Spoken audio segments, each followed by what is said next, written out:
সবাইকে স্বাগত জানাচ্ছি। আমি রাসেল। আশা করছি আপনারা সবাই ভালো আছেন, ভালোর দলে আছেন। আজ 31 ডিসেম্বর 2024। বিদায় নিচ্ছে আরও একটি বছর। আসছে নতুন একটি বছর আমাদের মাঝে। যে বছরটি বিদায় নিচ্ছে সেই বছরটির জন্য আমার সবসময়ই মন খারাপ হয়, কারণ এই বছরটি জুড়ে আছে কত স্মৃতি, কত পাওয়া, কত না পাওয়া।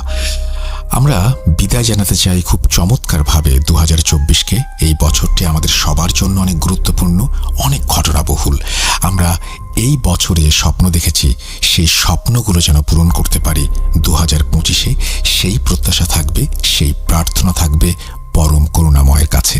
সেই সাথে আমরা সবাই আপনাদের আমন্ত্রণ জানাতে চাই আমাদের আজকের এই স্পেশাল এপিসোডে। আশা করছি প্রথম থেকে শেষ পর্যন্ত আমাদের সঙ্গে থাকবেন। 2024 আমাদের জন্য খুবই গুরুত্বপূর্ণ একটি বছর। আরও একটি কারণে এই বছরে আমরা সিদ্ধান্ত নেই আমরা ইউটিউবে শো করব, এবং এই বছরে আমরা সিদ্ধান্ত নেই আমরা বৃহস্পতিবারে একটি শো করব। এই বছরে আমরা সিদ্ধান্ত নেই আমরা মঙ্গলবারেও অতিথিদেরকে আমন্ত্রণ জানিয়ে সরাসরি তাদের কাছ থেকে ঘটনা শুনব, এবং আপনারা সবাই শুনবেন সেটা। এই 2024-এই আমরা সিদ্ধান্ত নেই আমরা বিভিন্ন এলাকায় গিয়ে ঘটনা সংগ্রহ করব, এবং সেই ঘটনাগুলো আপনারা সরাসরি দেখতে পাবেন। সরাসরি দেখতে পাবেন মানে ওই এলাকায় গিয়ে সেইখানকার মানুষের কাছ থেকে সংগ্রহ করে নিয়ে আসা ঘটনাগুলোই ভিডিও আকারে আপনারা দেখবেন আমাদের ইউটিউব চ্যানেলে। আপনারা সহযোগিতার হাত বাড়িয়ে দিয়েছেন। আমাদের ইউটিউব চ্যানেলটি আর থেমে থাকেনি, এগিয়ে গেছে সামনের দিকে। সামনের সময়গুলোও ঠিক এইভাবে আমাদের পাশে থাকবেন, সেটাই প্রত্যাশা। আজকে এই স্পেশাল এপিসোডে আপনাদের সবাইকে স্বাগত জানিয়ে শুরু করছি আমাদের এই বিশেষ আয়োজন। চলুন শুরু করা যাক। আসসালামু আলাইকুম রাসেল ভাই। ওয়ালাইকুম সালাম। কেমন আছেন জিজ্ঞেস করলাম না, আশা করি সব সময় ভালো আছেন, ভালোর দলে আছেন। আমার নাম আবির, আমার বাড়ি কলকাতা। আজ আমি আপনাদের যে ঘটনা বলবো এটা আমার নিজের সাথে ঘটে যাওয়া একটা সত্য ঘটনা। ঘটনাটা কত ভয়ঙ্কর তা বলতে পারছি না, বাট ঘটনাটা আমার কাছে অনেক ইন্টারেস্টিং লেগেছে, তাই ঘটনাটি আজকে শেয়ার করলাম। যদি ঘটনাটি আপনাদের ভালো লাগে তাহলে অবশ্যই শ্রোতা বন্ধুদের সাথে শেয়ার করবেন। ঘটনাটি লিখতে গিয়ে যদি কোনো ভুল ভ্রান্তি হয়ে থাকে ছোট ভাই মনে করে ক্ষমা সুন্দর দৃষ্টিতে দেখবেন। চলুন বেশি কথা না বলে ঘটনাতে যাওয়া যাক। সেবার তুই সত্যি ভূত দেখেছিলি? হ্যাঁ, বিশ্বাস কর, সত্যি। তোকে মন গড়া কথা বলে আমার কি লাভ বলতো? বেশ, বুঝলাম। শুনি সেইবারের কথা। যদি গাঁজাখড়ি হয়েছে মার খাবি কিন্তু। বলে আমার বন্ধু শাকিল একটা চেয়ার টেনে এনে বসল। শাকিল আমার ছোটবেলার বন্ধু। ছোটবেলা বলতে একদম সেই নার্সারি থেকেই আমাদের যাবতীয় ঘটনা রটনা অভিজ্ঞতা সব ওর জানা। সব কিছু বিশ্বাস করলেও ভূতে ঠিক ওর বিশ্বাস ছিল না। আমার জীবনে কিছু বিরল অভিজ্ঞতা শুনে ও নাক সিটকে বলে, থাক আর মিথ্যে বলতে হবে না, অনেক গল্প শুনিয়েছিস। অগত্যা আমিও চুপ হয়ে যাই। আমার অভিজ্ঞতার কথা একমাত্র আমিই জানি, তাই ওকে জোর করে বিশ্বাস করাই না। আমি কি এক দরকারে আমার বাড়িতে এসেছি। আমার বাড়ি আসার পর মুহূর্তেই উঠল ভীষণ ঝড়, আর সাথে কারেন্ট চলে গেল। এমন অবস্থায় শাকিল বলল, ধুর, দেখলি তো কি অবস্থা, আর ভালো লাগে না। আসার পথে মেঘও ছিল না, ধুর, ছাতাও আনিনি।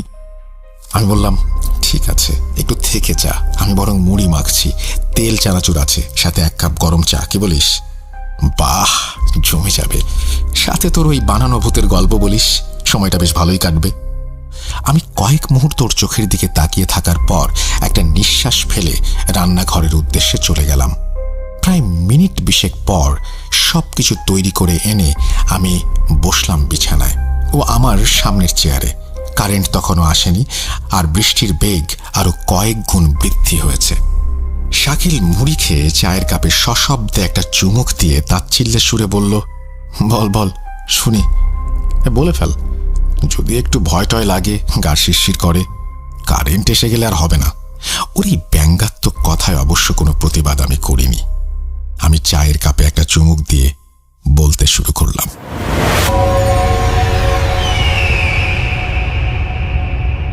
তুই তো জানিস আমার ফিল্ডে কাজ, অফিসের কাজের ঝক্কি থেকে এইসব কাজে ঝক্কি ও ঝামেলা অনেক বেশি। আর এইসব কাজের জন্য আমায় নানান জায়গায় যেতে হয়, রাত কাটাতে হয়। সেইবারও আমি গিয়েছিলাম অফিসের কাজে বর্ধমান। অবশ্য বর্ধমান যে এই প্রথম গেলাম তা না, এর আগেও গিয়েছিলাম, তবে সেবার আমি থাকিনি। কিন্তু এই 2 মাস আগে বর্ধমানে গেলাম, তখন অবশ্য আমায় এক রাত সেখানে থাকতে হয়েছিল। আর ঘটনাটা তখনকার। শাকিল হাত উঠিয়ে বলল, জানি জানি, তারপর বল, আসল গল্পটা বল। আমি বলে শুরু করলাম। সেইবার বর্ধমান পৌঁছাতে আমার একটু দেরি হয়ে গিয়েছিল। অবশ্য এতে আমার কোনো দোষ ছিল না, ট্রেন লেট ছিল। বর্ধমান স্টেশনে যখন নামলাম তখন বাজে দুপুর 2টা। এদিকে কাজ এখনো শুরু হয়নি, খিদেও লেগেছে ভীষণ। স্টেশনে যা হোক কিছু একটা খেয়ে সোজা চলে গেলাম আমাদের ক্লায়েন্টের অফিসে। ওখানে কাজ শেষ করে উঠতে উঠতেই সন্ধ্যে 6টা বেজে যায়। এর মাঝে অবশ্য ওই অফিসের ক্যান্টিন আমি খেয়ে নিয়েছিলাম, তাই খিদের চাগারটা অতটা দেয়নি। কাজ শেষ করে দ্রুত এসে পৌঁছালাম স্টেশনে। কিন্তু এতটাই খারাপ ভাগ্য ছিল আমার যে কয়েক মিনিট আগে একটা আপ ট্রেন বেরিয়ে গেছে, আর এর পরে একটা ট্রেন আছে, সেটা অবশ্য রাত 9টায়। কিন্তু সেটা মাঝে মধ্যে লেট করে, কখনো 1 ঘন্টা, কখনো বা 2। কি করব ভেবে না পেয়ে স্টেশনেই রাত কাটানোর সিদ্ধান্ত নিলাম। তারপর আমি বলতে যাব, ঠিক সেই মুহূর্তে বাইরে ভীষণ ধ্বনিতে বাজ পড়ার শব্দ হলো। আমরা দুজনেই একটু চমকে উঠেছিলাম। আমি শেষ ট্রেনটার টিকিট কেটে স্টেশন মাস্টারকে জিজ্ঞেস করলাম ওখানে থাকার কোনো জায়গা আছে কিনা। স্টেশন মাস্টার ঘাড় নেড়ে বললেন যে এটা তো শিয়ালদা বা হাওড়া না, তাই আপাতত আমায় এই স্টেশনেই থাকতে হবে। আমি অগত্যা মশার কামড় সহ্য করে স্টেশনের মাঝে অবস্থিত একটা চেয়ারে হেলান দিয়ে অপেক্ষা করতে লাগলাম। ধীরে ধীরে যত সময় এগোতে লাগলো, লোক সংখ্যাও ধীরে ধীরে কমতে শুরু করলো। রাত তখন 8টা। খিদেটা আচমকা ফের চাগার দিয়ে উঠেছে। স্টেশনের আশেপাশে খাবারের দোকান আছে, তাই সেগুলো বন্ধ হয়ে যাওয়ার পূর্বে আমি চট করে গিয়ে রাতের জন্য রুটি আর তরকারি নিয়ে এলাম, আর একটা বিস্কিটের প্যাকেট। ভেবেছিলাম ট্রেনে উঠে খাবো। রাত 9টা বাজলো, ট্রেন আসার কোনো সংবাদ শোনা গেল না। এদিকে আমি একাকী স্টেশনে বসে প্রহর গুনতে লাগলাম। 10টা বাজলো, কিন্তু তখনও ট্রেন আসার কোনো সংবাদ পেলাম না। অতঃপর বাধ্য হয়ে আমি স্টেশন মাস্টারের ঘরের দিকে অগ্রসর হলাম। গিয়ে দেখি উনি একটা লম্বা বেঞ্চে চাদর পেতে শোয়ার তোড়জোড় করছেন। আমি গিয়ে ওনাকে ট্রেনের ব্যাপারে জিজ্ঞেস করতে উনি যা বললেন তাতে আমার সারা শরীর কয়েক সেকেন্ডের জন্য অবশ হয়ে গিয়েছিল। এই আপলাইনের ওভারহেড তার ছিঁড়ে গেছে, সেটা মেরামত করে ফের ট্রেন চালাতে হবে, কিন্তু সেটা কখন হবে তার কোনো ঠিক নেই। এই রাতে আমি পড়লাম বিরাট ঝামেলায়। কোথায় হোটেল, কোথায় রাত কাটাবো, সেই চিন্তাই বারবার মনের মধ্যে বাসা বাঁধতে লাগলো। স্টেশন থেকে বেরিয়ে একটু এগিয়ে গিয়ে দেখলাম সব দোকান বন্ধ। একটা খাবারের দোকান তার ঝাঁপ ফেলছে। আমি দৌড়ে গেলাম তার দিকে। কাছে গিয়ে জিজ্ঞেস করলাম, দাদা এখানে থাকার কোনো হোটেল পাওয়া যাবে? 1 রাত থাকার। লোকটি পানের পিক রাস্তায় ফেলে বলল, হ্যাঁ পাওয়া যাবে না কেন, স্টেশনের ধারে যেটা আছে ওটা অনেক দিন আগেই বন্ধ হয়ে গেছে। এখান থেকে 2 কিলোমিটার পরে আপনি হোটেল পেয়ে যাবেন। রাত 11টা। আমি ঠিক কি করব কিছুতেই বুঝে উঠতে পারছিলাম না। স্টেশনে থাকবো নাকি 2 কিলোমিটার হেঁটে যাবো এই রাতে? চোরের উপদ্রব কেমন তাও তো জানি না। সত্যি বলতে একটু একটু ভয় করতে লাগলো আমার। স্টেশন ধীরে ধীরে জনমানব শূন্য হয়ে এলো।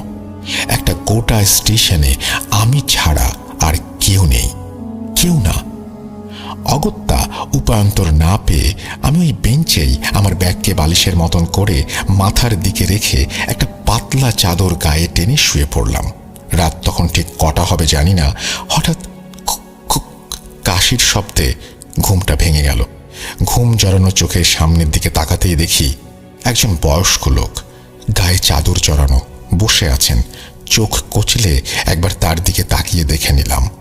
স্টেশনের বেশ কিছু আলো নিভিয়ে দেয়া হয়েছে, 2-1টা জ্বলছে, তারও জ্যোতি খুব একটা জোরালো নয়। এমন আবছা আলো ও অন্ধকারে কেমন একটা গা ছমছমে পরিবেশের সৃষ্টি হয়েছিল এই স্টেশনে। আমি উঠে বসতেই আমার সামনে কিছুটা দূরে মাটিতে বসা লোকটিও নড়ে চড়ে উঠল। আমি ভ্রু কুঞ্চিত করে তাকালাম তার দিকে। সঙ্গে বিশেষ কিছু ছিল না ওর, একটা ছোট্ট নোংরা কাপড়ের ব্যাগ ছাড়া। মাটিতে একটা খবরের কাগজ পেতে বসেছে। আমি হাত ঘড়ির দিকে তাকিয়ে দেখে নেই রাত প্রায় 1টা ছুঁই ছুঁই। একটা বড় হাই তুলে উঠে বসলাম বেঞ্চে। ট্রেন তখনও আসেনি। সামনে বসা লোকটির প্রতি দৃষ্টি যেতেই কেন জানি না বারবার সন্দেহ হতে লাগলো। আমার সাথে অনেকগুলো টাকা ছিল, আর ভয় ছিল সেই টাকাগুলোর জন্যই। আমি মিনিট খানেক সন্দিহান চোখে তাকিয়ে রইলাম তার দিকে। আচমকাই সামনে বসা লোকটি খুক খুক করে কেশে ভাঙা ভাঙা অদ্ভুত গলায় বলল, বাবু কি কলকাতায় থাকেন নাকি? আমার সন্দেহ যেন ধীরে ধীরে বাড়তে শুরু করলো। আমি ব্যাগটা ভালো করে কোলের কাছে আঁকড়ে ধরে বললাম, হ্যাঁ। লোকটি তেমন একটু কেশে নিয়ে বলল, ও, আপনার ভয় নেই, আমি চোর নই। আপনার ওই ব্যাগ আমি চুরি করব না। লোকটির এই কথা শুনে আমি চমকে উঠলাম। লোকটি জানলো কি করে আমার মনের কথা? লোকটি ফিক করে হেসে বলল, আপনি যেভাবে ব্যাগটা আঁকড়ে ধরে আছেন তাতে সবাই বুঝতে পারবে। মনে মনে অবাক হলাম। লোকটির দৃষ্টি আছে বলতে হয়। আমি জিজ্ঞেস করলাম, এই ট্রেন কখন আসবে বলতে পারেন? শুনলাম তো তার নাকি ছিঁড়ে গেছে, তা কাল ভোরের আগে তো আশাই নাই। কথাটা শুনেই আমার শিরদাঁড়া অবশ হয়ে এলো। সারা রাত আমায় এইভাবে একজন অচেনা লোকের সাথে ভয়ে ভয়ে কাটাতে হবে? সর্বনাশ! লোকটি ফের বলল, কাজের সূত্রে এসেছিলেন? আমি ঘাড় নাড়লাম। লোকটি বলল, ও, আমার নাম মদন, আমি এইখানেই থাকি। ঘরে বড্ড গরম, তাই স্টেশনে শুতে আসছি। লোকটির কথা শুনে আমি তো অবাক। বলে কি লোকটা? ঘরে গরম বলে স্টেশনে? এ তো বদ্ধ উন্মাদ। কথাটা মনে হতেই ভয় আরো বেশ কয়েক গুণ চেপে বসলো আমার ওপর। জানিসই তো শাকিল, ভূতের থেকে পাগলের ভয় বেশি। আমার কথা শুনে শাকিল মাথা নেড়ে বলল, তারপর? লোকটির কথা শুনে আমি কোনো উত্তর দিলাম না। ব্যাগ থেকে বিস্কিটের প্যাকেট বের করে খেতে শুরু করলাম। লোকটি আমার দিকে এক দৃষ্টিতে তাকিয়ে। এই আলো অন্ধকারে লোকটিকে ভালো করে দেখারও কোনো উপায় নেই। শুধু এইটুকু বুঝতে পারছিলাম, লোকটির মুখমণ্ডল ছাড়া বাকি আপাত মস্তক চাদরে আবৃত। চোখ মুখ অস্পষ্ট, তবে যেটুকু বুঝলাম তার গাল ভর্তি দাড়ি, চোখের চাহনিও বড় অদ্ভুত। হঠাৎ করে লোকটি বলে উঠল, আমায় একটা বিস্কিট দেবেন, খুব খিদে পেয়েছে। অগত্যা আমি পুরো বিস্কুটের প্যাকেটটা এগিয়ে দিলাম তার দিকে। লোকটি তখন একটা অদ্ভুত কথা বলল, আপনি ছুঁড়ে দিন, আমি নিয়ে নেব। লোকটি আমার থেকে 20 হাতের দূরত্বে। আমি ছুঁড়ে দিলাম তার দিকে বিস্কিটের প্যাকেটটা। বিস্কিটের প্যাকেট হাতে পেয়ে তার মুখের কি অভিব্যক্তি হয়েছিল তা এই আঁধারে বোঝার কোনো উপায় নেই। লোকটি একটি বিস্কিট মুখে পুরে বলল, জানেন, আমারও একটা পরিবার ছিল, বাবা মা বউ ছেলে মেয়ে সবাই ছিল। আমি বেঞ্চে হেলান দিয়ে ব্যাগটা পাশে রেখে লোকটির কথা প্রসঙ্গে বললাম, ছিল বলছেন কেন? কারণ তারা আর কেউ বেঁচে নেই। লোকটির কথা শুনে আমার বেশ খারাপ লাগলো। আমি বললাম, হো, খুব দুঃখিত। ওনারা মারা গেলেন কিভাবে? সে অনেক কথা, আপনি শুনবেন? আমি ভেবে দেখলাম ট্রেন আসতে অনেক দেরি, আর টাকা ভর্তি ব্যাগকে কিছুতেই চোখের আড়াল করা যাবে না। তাই সময় কাটানোর একটা মোক্ষম উপায়। আমি বললাম, শুনবো। লোকটি একটু কেশে বলতে শুরু করলো, আমি আগে চাকরির সূত্রে কলকাতা থাকতাম সপরিবারে। তারপর হঠাৎই আমার চাকরিটা চলে যায়। অনেক খোঁজার চেষ্টা করি চাকরি, কিন্তু কলকাতার মতন বড় শহরগুলোতে আমার চাকরি কোনোভাবেই যেন জোগাড় হচ্ছিল না। আধুনিকতার ছোঁয়ায় আমাদের মতন সেকেলের লোকগুলো যেন কোম্পানির জন্য একটা আস্ত আবর্জনায় পরিণত হতে শুরু করেছিল। আমার সাথে অনেক লোকের চাকরি চলে যায়। প্রায় মাস তিনেক অনেক চেষ্টা করার পরেও যখন কিছুই জোটাতে পারলাম না, তখন এক প্রকার বাধ্য হয়েই ফিরে এলাম এই গ্রামের বাড়িতে। এই বাড়িতে অবশ্য বাবা মা আগে থেকেই থাকতেন। আমি, আমার স্ত্রী ও ছেলে এসে জুটলাম। ওইটুকু খাবার, তার উপর 5 জন প্রাণী। স্বাভাবিকভাবে ভাড়ায় টান পড়ল। বেরিয়ে পড়লাম মজদুরি করতে। সারাদিন চড়া রোদে খেটে বাড়িতে ঢুকতাম তখন শরীরে আর কিছু অবশিষ্ট থাকতো না। এভাবেই কাটতে লাগলো দিন। দিন দিন যেন মাথাটাও গরম হতে শুরু করলো। একটু কিছুতেই হঠাৎ হঠাৎ রেগে যেতাম। শরীরের কষ্ট লাঘবের জন্য মদ্যপান শুরু করলাম।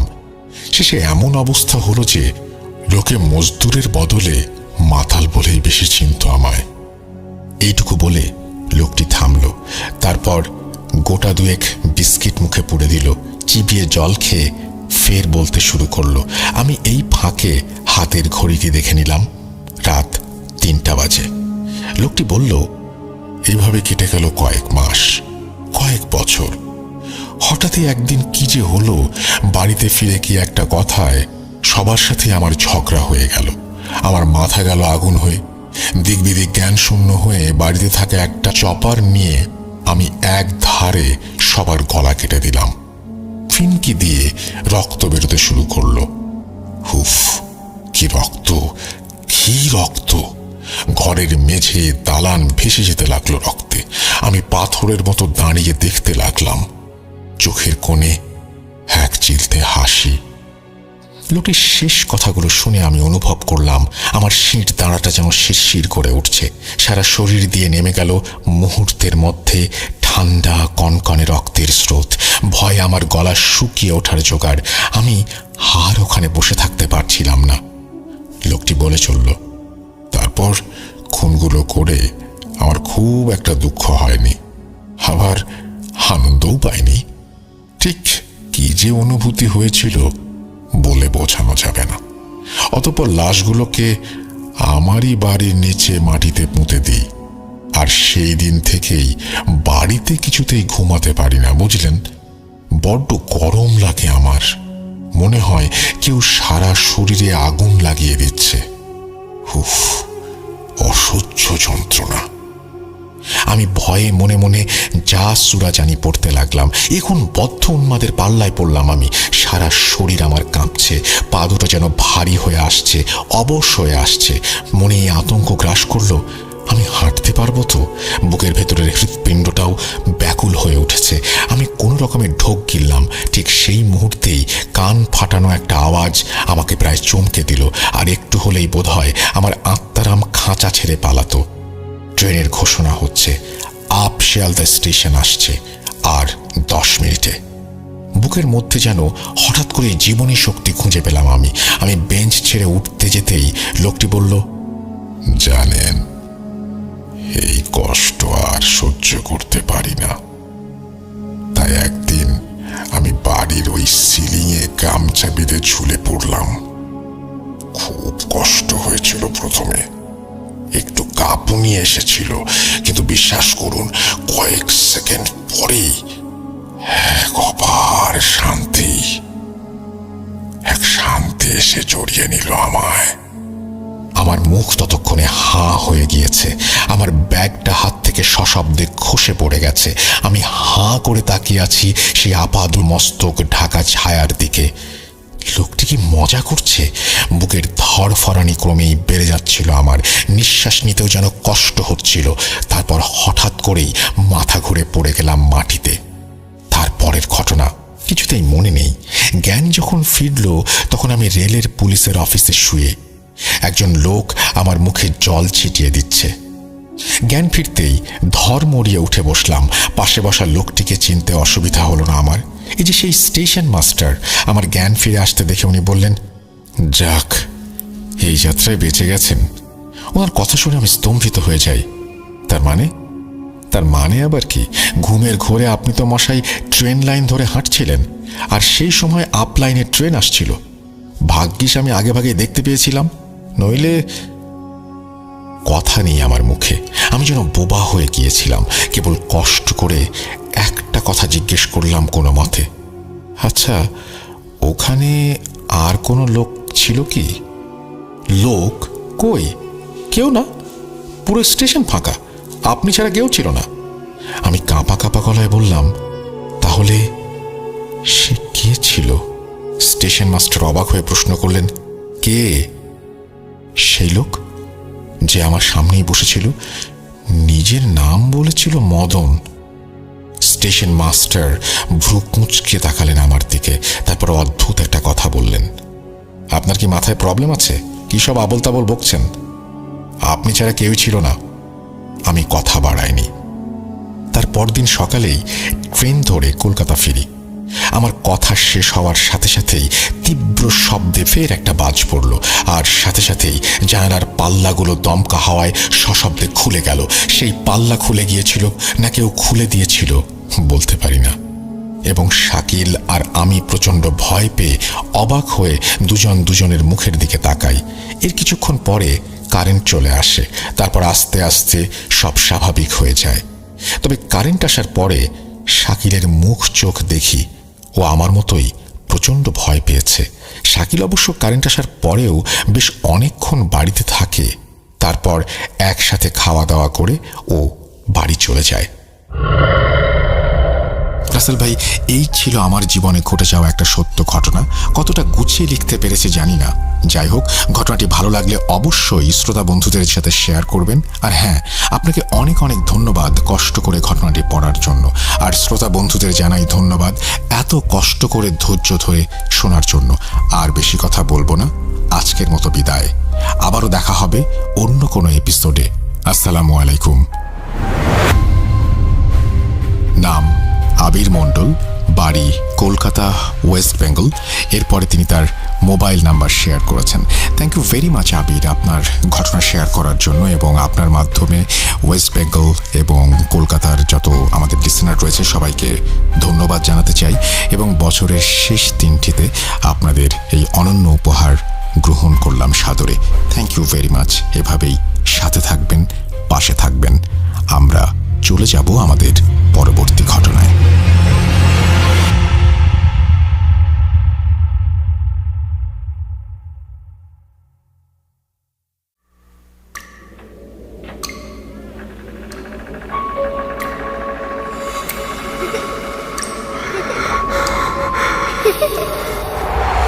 লুকোচুরি খেলবে? লুকোচুরি? তুমি লুকাও, আমি ঠিকই তোমাকে খুঁজে পাবো।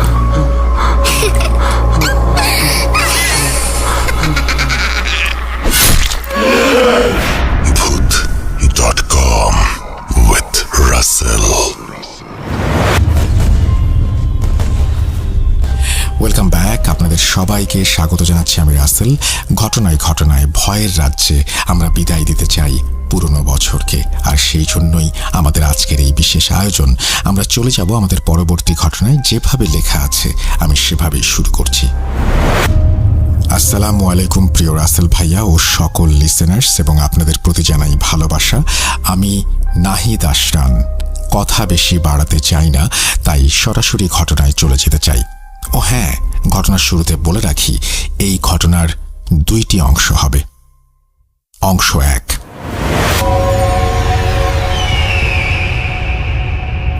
আমাদের গ্রামের বাসা ঝিনাইদহ জেলার শৈলকুপা পৌরসভার কাজীপাড়া গ্রামে। সময়টা 2006-07 সালের দিকে। তখন আমরা পরিবারসহ ঢাকাতে থাকতাম। হঠাৎ আমাদের গ্রামের বাসা থেকে খবর আসে আমার চাচাতো ভাই অনেক অসুস্থ। তখন আমি অনেক ছোট, তাই অসুস্থ শুনে খারাপ লেগেছিল ঠিকই, কিন্তু বাবার ছুটি না থাকায় আমরা কেউ গ্রামে যেতে পারিনি। পরবর্তীতে আমরা সপরিবারে গ্রামে যাই এবং জানতে পারি আমার চাচাতো ভাইকে নাকি জিনে ধরেছিল। ভূতের গল্প হওয়ায় আমি শুনতে আগ্রহ প্রকাশ করি, কারণ আমি ছোটবেলা থেকেই ভূতের গল্প শুনতে ভালোবাসি। বলে রাখা ভালো যে গ্রামের মধ্যে রাস্তার পাশেই আমাদের একটি বাগান আছে, এবং এই বাগানের মধ্যেই আমাদের পারিবারিক গোরস্থান। আগে আমাদের এই বাগানের সামনে দিয়ে আসতেও মানুষ কেমন যেন ভয় পেত। সেটা আমরা পরবর্তীতে জানতে পারি। সেখানে একটি কবরের পাশেই একটি আতা গাছ ছিল। একদিন দুপুরের দিকে আমার দুই চাচাতো ভাই রাকিব ও হারুন সহ হারুন ভাইয়ের বড় বোন রোকসানা আপু ছিল। তারা তিনজন মিলে ওই আতা গাছ থেকে আতা পাড়তে যায়। ছোটবেলা থেকে হারুন ভাই অনেক বেশি চঞ্চল প্রকৃতির থাকায় সে গাছে ওঠে এবং বাকি দুইজন গাছের নিচে দাঁড়িয়ে থাকে। হারুন ভাই যখন আতা পাড়ছিল তখন হঠাৎ খেয়াল করে দেখেন একদম চিকন দুইটি ডালে দুইটি মহিলা তাদের অনেক লম্বা চুল ছেড়ে বসে আছে এবং তাদের দিকে তাকিয়ে হাসছে। সে এটা দেখে ভয়ে এক লাফে গাছ থেকে নেমে দৌড় দিয়ে বাসায় চলে আসে। তার এই অস্বাভাবিক দৌড় দেখে বাকি দুইজন দৌড় দিয়ে বাসায় চলে আসে। বাসায় আসার পর হারুন ভাই আর তখন কাউকে কিছু বলেননি, কিন্তু ওই দিন বিকেলের দিকে বা সন্ধ্যার একটু আগে ভাইয়ের শরীরে অনেক জ্বর চলে আসে এবং তার শরীর এতটাই গরম ছিল গায়ে নাকি হাত দেয়া যাচ্ছিল না। সেদিন রাতে হারুন ভাই কিছু উল্টাপাল্টা কথা বলতে থাকে। কথাগুলো ছিল এমন, মা দেখো আকাশে মাইক্রোবাস, মোটরসাইকেল, প্লেন সব একসাথে উড়ে যাচ্ছে। এরপর আমার চাচির কাছে সে খাবার চায়। আমার চাচি তাকে ডাল দিয়ে ভাত দেয় এবং সে নাকি তখন অনেক রেগে উচ্চস্বরে বলছিল, আমি তোর কাছে খাবার চেয়েছি আর তুই কিনা আমাকে পোকামাকড় আর পানি খেতে দিলি। তখন সবাই মনে করে অনেক বেশি জ্বর, তাই সে এমন উল্টাপাল্টা বকছে। পরদিন সকাল হতে না হতেই হঠাৎ ঘুম থেকে উঠেই অনেক জোরে দৌড় দেয় এবং বাসার পাশে একটি পুকুরে লাফ দেয়। আমার এক চাচা দেখে ফেলায়, তাকে কোনো রকম সেখান থেকে তুলে নিয়ে আসা হয়। আমার দাদি অনেক নামাজি একজন মানুষ, তিনি এসব বুঝতেন এবং তিনি বললেন হারুন ভাইয়ের ওপরে জিনের আসর হয়েছে। তখন একটি হুজুরকে ডেকে নিয়ে আসা হয় এবং হুজুর অনেক কিছু করে জিনকে আনতে সক্ষম হন এবং তিনি জিজ্ঞেস করেন, তোমরা এই ছেলেটির এমনভাবে ক্ষতি কেন করছো আর ওর কাছে কেনই বা এসেছ? তখন তারা বলে, ও যখন আতা গাছে উঠে আতা পাড়ছিল তখন ওই দুইটা মহিলা জিনদের দেখে গাছ থেকে লাফ দেওয়ার সময় তারা যে ঢালটিতে বসেছিল সেটা ভেঙে যায়।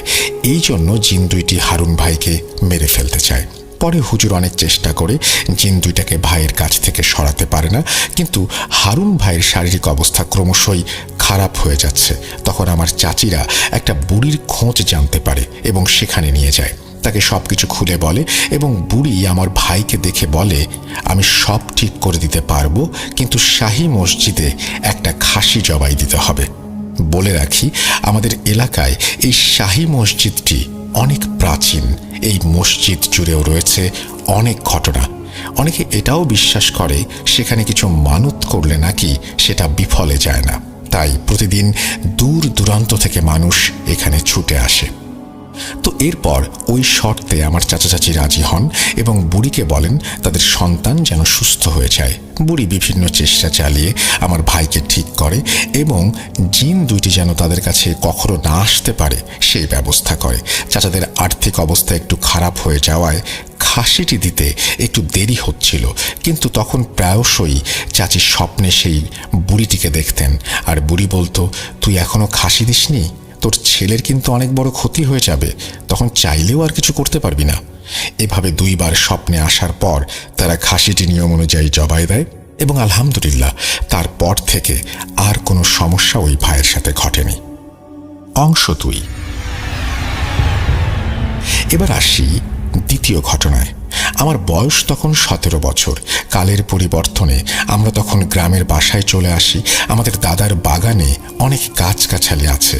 তো আমাদের দাদা হঠাৎ একদিন সিদ্ধান্ত নেয় সেই আতা গাছটি কেটে বিক্রি করে ফেলবে এবং এই সিদ্ধান্ত সে একাই নেয়। পরে আমরা যখন সবাই জানতে পারি এবং আমরা তখন সবাই তাকে সেই গাছটি কাটতে বারণ করি, কিন্তু কে শোনে কার কথা। অবশেষে দাদা সবার কথা অমান্য করে গাছটি কেটে বিক্রি করে দেয়। কিছুদিন যাবৎ সবকিছু ঠিকঠাক ছিল। হঠাৎ আমরা জানতে পারলাম দাদার স্বপ্নে নাকি ওই দুইটা জিন এসেছে এবং তারা বলছে, তুই আমাদের থাকার জায়গা একদম নষ্ট করে ফেলেছিস, তোকে আমরা একেবারে মারব না, আস্তে আস্তে কষ্ট দিয়ে মারব। তার কিছুদিন পরই একদিন হালকা বৃষ্টি হয়, যাকে আমরা ছিটে ফোটা বৃষ্টি বলে থাকি। সেদিন দাদা আনুমানিক রাত 11টার দিকে হেঁটে হেঁটে বাজারে যাচ্ছিলেন। আমাদের গ্রামের মসজিদের সামনে যখন তিনি আসেন তখন লক্ষ্য করেন মসজিদের মধ্যে কয়েকজন পর্দাশীল নারী হেঁটে বেড়াচ্ছে এবং তার দিকে তাকিয়ে আছে। সেই ব্যাপারটা তিনি স্বাভাবিকভাবে নিয়েই আবার হাঁটতে থাকেন। কিছু দূর যাওয়ার পর রাস্তার ওপর একদম হালকা পানি জমে থাকে, সেখানে পা দেওয়া মাত্রই তিনি পড়ে যান এবং আশেপাশে যারা ছিল তারা ভেবেছিল হয়তো তিনি উঠে দাঁড়িয়ে যাবেন, কিন্তু কোনোভাবেই তিনি আর উঠতে পারছিলেন না। তারপর সবাই এসে তাকে ধরে ওঠানোর চেষ্টা করে, কিন্তু তিনি আর দাঁড়াতে পারছিলেন না। তখন বাসায় কেউ একজন ফোন দিয়ে বলে দাদা রাস্তায় পড়ে গিয়ে আর উঠে দাঁড়াতে পারছেন না। এই কথা শুনে আমরা সবাই তাড়াতাড়ি করে তাকে হসপিটালে নিয়ে যাই এবং এক্সরে করে দেখা যায় তার ডান পাটি কোমরের নিচ অংশ থেকে পুরোপুরিভাবে ভেঙে বিচ্ছিন্ন হয়ে গেছে।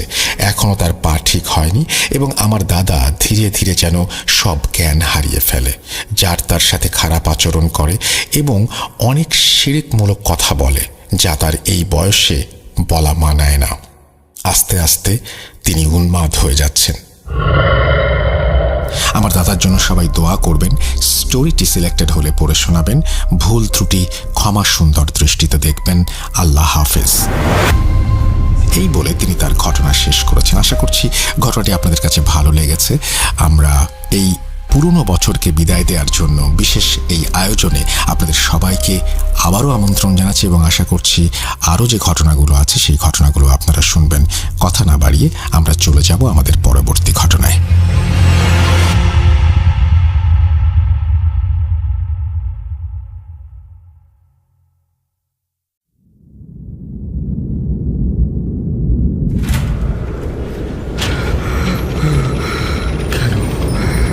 কেন তুমি আসো? আমি শুধু তোমার সাথেই থাকতে চাই। কিভাবে সম্ভব?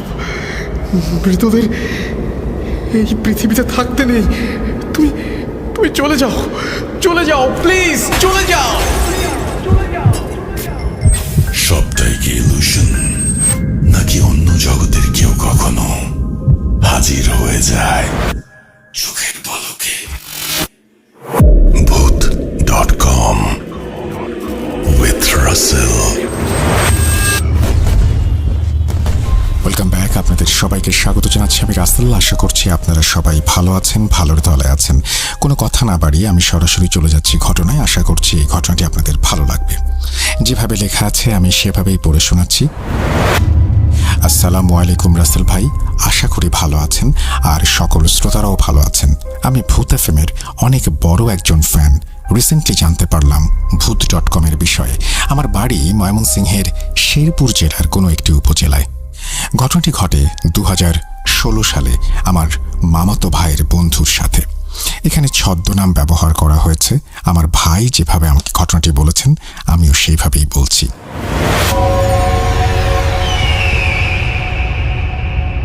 আমরা ছিলাম দুই বন্ধু, দুইজনেই ইন্টারমিডিয়েট পরীক্ষা দিয়ে আনন্দের সময় কাটাচ্ছিলাম। আমার বন্ধু রাজীবের পাশের এলাকার একটি মেয়ের সাথে তার সম্পর্ক ছিল। একদিন রাতে আকাশটা ছিল খুব অন্ধকার। আমার বন্ধু রাজীব ঠিক করলো যে আজকে সে তার সেই প্রিয় মানুষটির সঙ্গে দেখা করতে যাবে। যেই ভাবা সেই কাজ, সাথে সাথেই সে তার প্রিয় মানুষ সাথীর সাথে কথা বলল দেখা করার জন্য। তাদের দেখা করার জায়গাটা সাথীদের বাড়ির পেছনের ছোট একটি বাঁশঝাড়ের ভেতরে। বাঁশঝাড়ের পাশেই একটি কলা বাগান, আর তারপরেই গ্রামের বুক চিরে বয়ে গেছে পুরনো একটি খাল। একটু পরেই দুই বন্ধু মিলে রওনা দেয়। চারদিকে ঘুটঘুটে অন্ধকার, হালকা ঠান্ডা বাতাস বইছে, আকাশটা সম্পূর্ণ কালো। আমরা দুজনে দুইটি সিগারেট জ্বালিয়ে হাঁটতে থাকি। প্রায় 20 মিনিটের রাস্তা যেতে হবে। গ্রামের রাস্তা হওয়াতে একদম জনমানবহীন, গা ছমছমে অবস্থা। সাথীদের বাড়ির কাছে এলে রাজীব বলে, তুই কলাবাগানেই থাক, আমি দেখা করে আসি। রাজীব চলে যায়। তখন ঠিক 11টা বাজে। তাকে বললাম 20 মিনিটের মধ্যেই চলে আসতে। রাজীব আমার কাছে তার মানিব্যাগটি রেখে তার সাথে থাকা ছোট টর্চ লাইটটি নিয়ে চলে যায়। সে চলে যাওয়ার পর আমি কলাবাগানে বসে সিগারেট জ্বালিয়ে টানতে থাকি। দেখতে দেখতে প্রায় 50 মিনিটেরও বেশি সময় হয়ে যায়। আমার সাথে থাকা ছোট বাটন ফোনটির টর্চ জ্বালিয়ে তাকে খুঁজতে যাই। গিয়ে যা দেখি তা দেখার জন্য আমি মোটেও প্রস্তুত ছিলাম না। রাজীব নিচে পড়ে আছে। দৌড়ে তাকে জড়িয়ে ধরলাম। সে জ্ঞান হারিয়ে পড়ে আছে, কোনো কথাই বলছে না। অনেক কষ্টে তার জ্ঞান ফিরল। কি করব বুঝতে পারছিলাম না। যেদিকে চোখ যায় সেদিকেই শুধু কালো ধুধু অন্ধকার। কারো সাহায্য পাবার আশাও ছিল না। অনেক কষ্টে তাকে ধরে কোনোভাবে বাসায় নিয়ে আসি।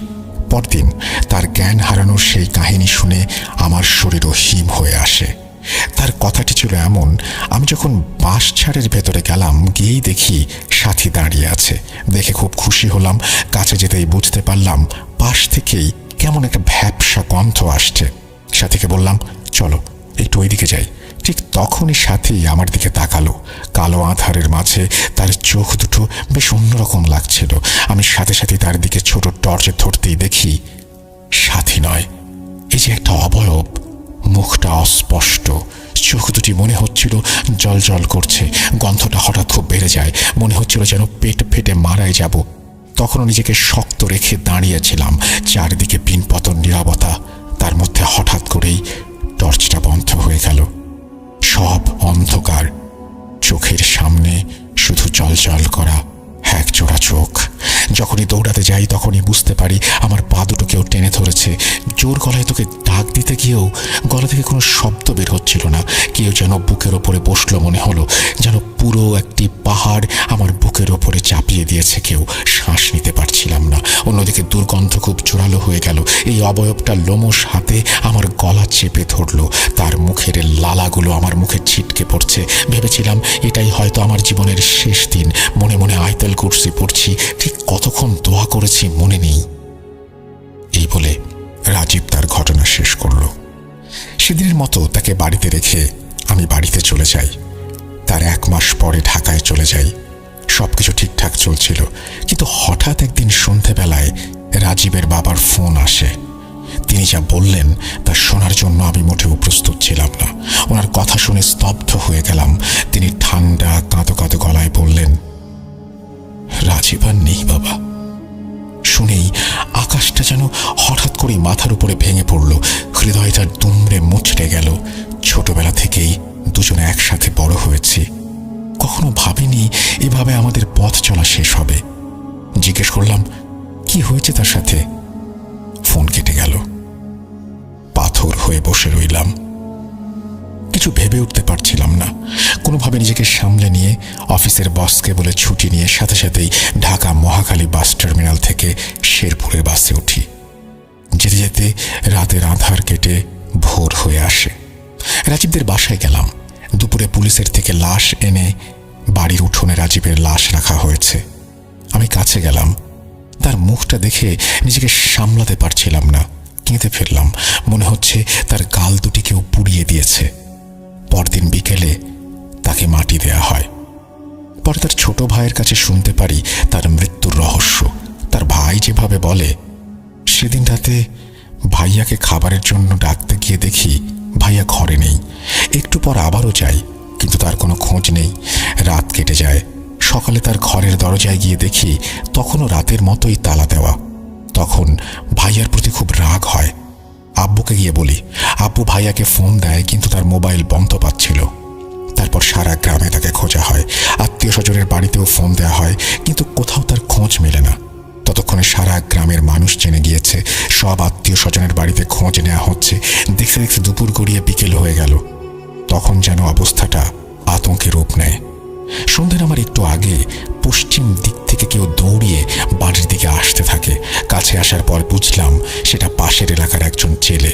তিনি বাড়ি এসেই বাবার সামনে গিয়ে হাঁপাতে হাঁপাতে বলতে লাগলেন, রাজীবের লাশ পশ্চিমের খালের কাদায় পাওয়া গেছে। একটু দম নিয়েই আবার বললেন, মনে হচ্ছে সারা শরীরে আগুনের ছ্যাঁকা দেওয়া। আপনারা তাড়াতাড়ি আসেন। আমরা সবাই ছুটে গেলাম। গিয়ে দেখি অনেক মানুষ। আমরা যেতেই সবাই সরে গিয়ে রাস্তা করে দিল। চোখের সামনে কাদা মাখানো ভাইয়ের লাশ। মনে হচ্ছিল তার চোখ দুটো যেন বড় হয়ে বেরিয়ে আসবে। শরীরটা ফুলে গেছে। এই বলে রাজীবের ভাই কেঁদে উঠল। আমি নিজের চোখের জল আটকে রাখতে পারিনি। তারপর অন্য এক সমস্যা। পুলিশের পোস্টমর্টম রিপোর্টে তাকে খুন করা হয়েছে এমন কোনো তথ্য পাওয়া যায়নি। আর তার শরীরে কেন পোড়া ছাপ বা সেগুলো পোড়া ছাপ কিনা তাও বোঝা যায়নি। সেদিন রাতে রাজীবের সাথে কি হয়েছিল সেটা শুধু ওপরওয়ালাই ভালো জানেন। কিছুদিনের মধ্যে রাজীবের বাবা একটি কবিরাজের সাথে কথা বলে জানতে পারে তার উপরে কালো জাদু করা হয়েছিল। কবিরাজ আরও বলে কোনো একটি মেয়ের কবর থেকে শরীরের হাড় দ্বারা তাকে কালো জাদু করা হয়েছে। তারপর সেই কবিরাজ কালো জাদু করেছিল তার সাথেও কথা বলে এবং সত্য জানা যায়। এখানে ইন্টারেস্টিং ব্যাপার হলো রাজীবের লাশ সাথীদের বাড়ির পাশের খালেই পাওয়া যায়। আর রাজীবের সাথে কি হয়েছিল সেটা দেখার জন্য কবিরাজ রাজীবের কবরের মাটি ব্যবহার করেছিল। এই ছিল আমার সংগ্রহীত সম্পূর্ণ সত্য ঘটনা। ভালো লাগলে অবশ্যই ভূত.com-এ আপনি পড়ে শোনাবেন। গুছিয়ে লেখার চেষ্টা করেছি, ঘটনাটি সিলেক্টেড হলে অবশ্যই আমাকে জানাবেন। মোহাম্মদ শামীম, শেরপুর, ময়মনসিংহ থেকে এই ঘটনাটি লিখেছেন। আমি প্রথম থেকে এই ঘটনার শেষ পর্যন্ত আমি খুবই অপেক্ষা করছিলাম এটা জানার জন্য যে এটি কোনো হত্যাকাণ্ড কিনা। কারণ প্রথম ঘটনাতেও আমার মনে হয়েছিল যে কেউ তাকে হয়তো মেরেছে, বাঁশবাগানে ফেলে রেখেছে। পরবর্তীতে আমার মনে হয়েছিল যে খালের পানিতে হয়তো কেউ তাকে মেরেই ফেলে রেখেছে। কিন্তু পোস্টমর্টম রিপোর্ট সাধারণত হওয়ার পরে এটার সন্দেহের অবকাশ থাকে না। আপনারা বলছেন মুখে পোড়া দাগ, সেগুলো আসলে পানিতে থাকার কারণে কিনা বা অন্য কোনোভাবে এসছে কিনা। নিশ্চয়ই পোস্টমর্টমের রিপোর্টটা যদি আরেকটু ডিটেইলে আমাদের জানাতে পারতেন তাহলে হয়তো জিনিসগুলো আরও পরিষ্কার হয়ে যেত। যাই হোক, আমরা বছরের শেষ সময় শুরু করছি। এখন এত এই সমস্ত বিষয়ে চিন্তা না করে ভয় যে পাচ্ছি এটাই বড় কথা। আমরা চলে যাব আমাদের পরবর্তী ঘটনায়।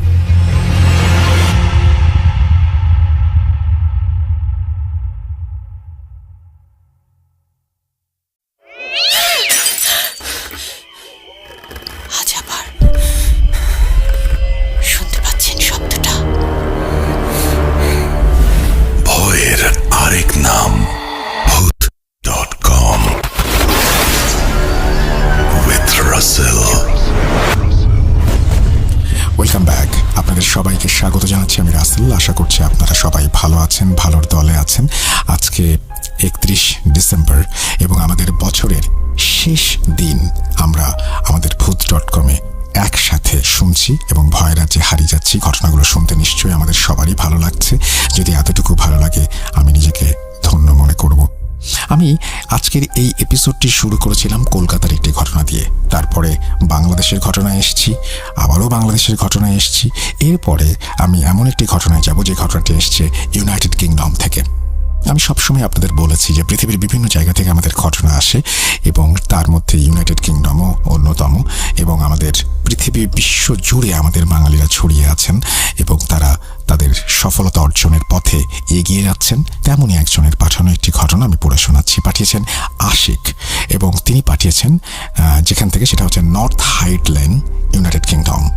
ঘটনাটি পড়ে শোনালে সবচেয়ে ভালো হয় যদি আমি স্টুডিওতে ভার্চুয়ালি ঘটনাটি বলতে পারবো। আসসালামু আলাইকুম। ওয়ালাইকুম সালাম। কেমন আছেন রাসেল ভাই? আশা করি ভালো আছেন। আমার নাম আশিক এবং আমি বর্তমানে যুক্তরাজ্যে বাস করছি। আমি পূর্বে একটি ঘটনা পাঠিয়েছি যার নাম ছিল রহিম কুড়ালি। ওই ঘটনাটি পড়ে শোনানোর জন্য অনেক ধন্যবাদ। আজকে যে ঘটনাটি বলতে যাচ্ছি সেটা লন্ডনে বসবাসরত আমার এক বন্ধু যার নাম মুশফিক, ওনার কাছ থেকে শোনা। তিনি আমাকে যেভাবে ঘটনাটি বলেছেন আমি সেভাবেই লেখার চেষ্টা করছি। আমি যখন ছোট ছিলাম তখন আমাদের বাড়িতে একটা বিয়ের অনুষ্ঠানে অনেকজন মানুষ আসেন। যারা এসেছিলেন বিয়ের দাওয়াতে তাদের মধ্যে ছিলেন আমার এক মামা। অনুষ্ঠান শেষ হয়ে গিয়েছিল সন্ধ্যার দিকে। তখন আমার মামার হঠাৎ করে প্রচণ্ড মাথা ব্যথা শুরু হয়। আমার মামা তখন সিদ্ধান্ত নেন যে আমাদের বাড়িতে রাতটা কাটাবেন। রাতে আমার মামা আমার সাথে ঘুমান আমার ঘরে। আমি স্বাভাবিকভাবেই ঘুমিয়ে যাই প্রতিদিনের মতো, কিন্তু মাঝরাতে কোনো একটা শব্দের কারণে উঠে যাই। উঠে আমি দেখতে পাই আমার মামার চোখ বন্ধ রেখেই হাসছেন আস্তে করে। হাসিটা তো অদ্ভুত, ভয়ঙ্কর। আমার মামাকে আমি কয়েকবার ডাক দিলাম ওঠার জন্য, কিন্তু তারপরও আমার মামা ঘুম থেকে ওঠে না। আমি ভেবেছিলাম যে হয়তো মামা কোনো একটা স্বপ্ন দেখছে এবং এই কারণেই হয়তো এরকমভাবে হাসছে। তারপর আমি আবার ঘুমিয়ে যাই। সকালে আমি ঘুম থেকে উঠে দেখতে পাই যে অনেকজন লোক আমার বিছানার পাশে একত্রিত হয়ে দাঁড়িয়ে আছে। আমার মামাকে অনেক ডাক দেওয়ার পরেও ওনাকে ঘুম থেকে ওঠানো সম্ভব হচ্ছে না। আরেকটা রহস্যজনক ব্যাপার হলো যে তিনি তখনও হাসছিলেন আস্তে আস্তে, কিন্তু অন্যরা কিছু জিজ্ঞেস করলে কোনো জবাব দিচ্ছিলেন না। পুরোটা দিন মামা এভাবেই বিছানায় শুয়েছিলেন। পরের রাতে আমি অন্য এক রুমে চলে যাই। যেহেতু আমি প্রচণ্ড ভয় পেয়েছিলাম সেই কারণে আমি মামার সাথে আর ঘুমাতে সাহস করিনি। ওই রাতে কোনো এক কারণে আমি আমার রুমে প্রবেশ করি যেখানে আমার মামা শুয়েছিল। তখন দেখতে পাই যে আমার মামা সেখানে নেই। আমি আবার আমার রুমে চলে যাই, মানে যে রুমে আমি ঘুমাচ্ছিলাম, এবং বাবাকে বিষয়টা জানাই। আমার বাবা তখন সিদ্ধান্ত নেন যে আমার মামাকে খুঁজতে যাবেন। অনেক খোঁজাখুঁজির পর আমরা সিদ্ধান্ত নেই যে আমাদের ছাদে আমরা যাব দেখতে। আমরা যখন সিঁড়ি দিয়ে উপরে উঠলাম তখন দেখতে পেলাম ছাদে প্রবেশ করার দরজাটা বন্ধ, কিন্তু আমরা দরজার এক ফাঁক দিয়ে দেখতে পাই যে আমার মামা চোখ বন্ধ করে দাঁড়িয়ে আছে ছাদের এক প্রান্তে। আমার মামা তখনও হাসছিলেন এবং ওনাকে দেখতে ভয়ঙ্কর লাগছিল। উনি চোখ বন্ধ করে এবং কোনো চাবি ছাড়াই ছাদে কিভাবে প্রবেশ করলেন সেটা একটা রহস্য। আমার বাবা দ্রুত চাবি নিয়ে আসেন এবং মামাকে জোর করে টেনে নিয়ে আসেন বাড়ির ভেতরে। পরদিন আমার বাবা একজন চিকিৎসক নিয়ে আসেন আমাদের বাড়িতে আমার মামাকে সুস্থ করার জন্য। চিকিৎসক যখন আমার মামাকে দেখেন তখন আমার মামা হেসে যাচ্ছিলেন চোখ বন্ধ রেখে। এটা দেখে চিকিৎসক অনেক অবাক হয়ে যান। তিনি একটা বড় সূঁচ বের করে সেটা বিঁধে দেন আমার মামার পায়ের তালুতে।